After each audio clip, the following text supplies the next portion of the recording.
नमस्कार दोस्तों, स्वागत है आप सबका आपके अपने YouTube channel Ramgarh edu care में। जैसा कि ऑलरेडी आप लोगों को पता है, झारखंड में प्राथमिक विद्यालयों और मध्य विद्यालयों में शिक्षक नियुक्ति के लिए जो नियमावली है बन के ऑलरेडी तैयार है। जेटेट का भी नियमावली बन चुका है। हालांकि जेटेट परीक्षा से रिलेटेड अभी तक कोई अपडेट नहीं आया है। और तो यहाँ पर क्लियर है कि पहले जो बहाली होगी शिक्षकों की बहाली, लेकिन शिक्षकों की बहाली 2 चरणों में होने वाली है। तो पहला चरण में जो बहाली होगा, इसमें जो जेटेट पास आउट कैंडिडेट हैं, जो जेटेट पास कर चुके हैं, वे लोग यहाँ पर सिर्फ अप्लाई कर पाएंगे। लेकिन दूसरे चरण में जो बहाली होगा, दूसरे चरण का बहाली होगा, इससे पहले जेटेट आयोजन किया जाएगा। इसमें जितने भी डीएलएड और बीएड किए हुए अभ्यर्थी हैं, वे सारे पहले जेटेट का एग्ज़ाम देंगे और फिर जेटेट जो क्वालिफाई करेगा वो दूसरे चरण के शिक्षक जो नियुक्ति होगी उस परीक्षा में शामिल हो पाएंगे। तो जो अपडेट निकल कर आया है यहाँ पर, 50,000 पद जो सृजन हुआ है प्राथमिक विद्यालयों और माध्य विद्यालयों के लिए, तो जो अपडेट है वहाँ पर पूरी चीज़ें आपको बता रहे हैं। फिर आपको बताएंगे जेटेट की जो परीक्षा है कब तक होने की संभावना है, किस तरह से सारा प्रोसेस होगा। ठीक है, तो ध्यान दीजिएगा, यहाँ पर राज्य के गठन के बाद में झारखंड में पहली बार एक साथ 50,000 पद सृजित होंगे। इनमें प्राथमिक विद्यालयों में 20,000 व माध्यमिक विद्यालय में 30,000, यानी कि कुल 50,000 पद यहाँ पर सृजित होंगे।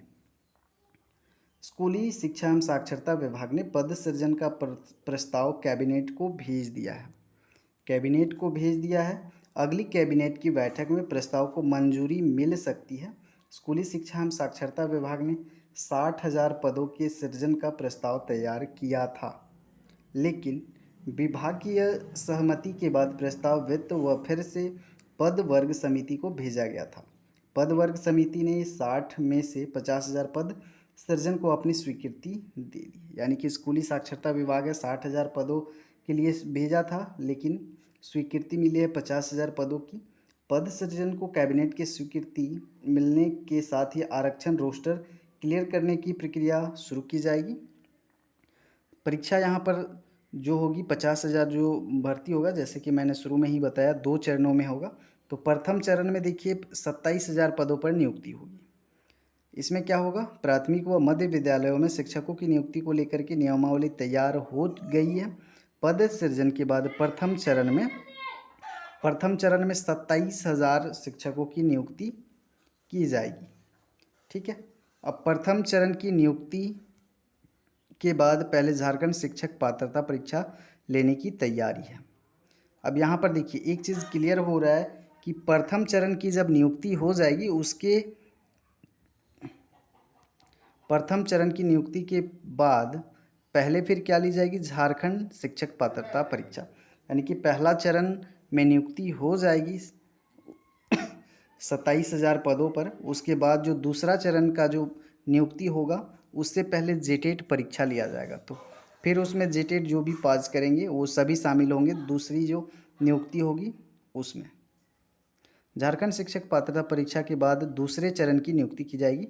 दूसरे चरण में तीसरी शिक्षक पात्रता परीक्षा में सफल अभ्यर्थियों को भी परीक्षा में शामिल होने का अवसर मिलेगा। तो अभी तक 2 जेटेट की परीक्षाएं हुई हैं, एक 13 और 16 में। तो 13 और 16 में जो पास आउट हैं उनको मौका मिलेगा पहले चरण में, लेकिन दूसरे चरण में जो बहाली होगा, इससे पहले जेटेट का आयोजन किया जाएगा और जो जेटेट क्वालिफाई करेंगे और जो ऑलरेडी क्वालिफाइड हैं वो फिर दूसरे चरण की शिक्षक जो बहाली होगी उसमें शामिल हो पाएंगे। 2013 व 16 के टेट सफल होंगे शामिल। जो पहला चरण का होगा उसमें 2013 और 16 में जो टेट पास हैं वो शामिल होंगे और दूसरे चरण में भी शामिल होंगे, क्योंकि टेट पास जो है, टेट का जो वैलिडिटी है वो तो आप लोग को पता ही है कब तक कर दिया गया है। राज्य में अब तक 2 शिक्षक पात्रता परीक्षा हुई है। पहली परीक्षा 2013 व दूसरी 2016 में हुई थी। 2016 में हुई परीक्षा में लगभग 50,000 विद्यार्थी सफल हुए थे। इन अभ्यर्थियों को अब तक एक भी परीक्षा में शामिल होने का अवसर नहीं मिला है। शिक्षक नियुक्ति में उम्र सीमा में छूट दी जाएगी इनको। जितने वर्ष बाद नियुक्ति होगी, उम्र सीमा में उतने वर्ष की छूट दी जाएगी।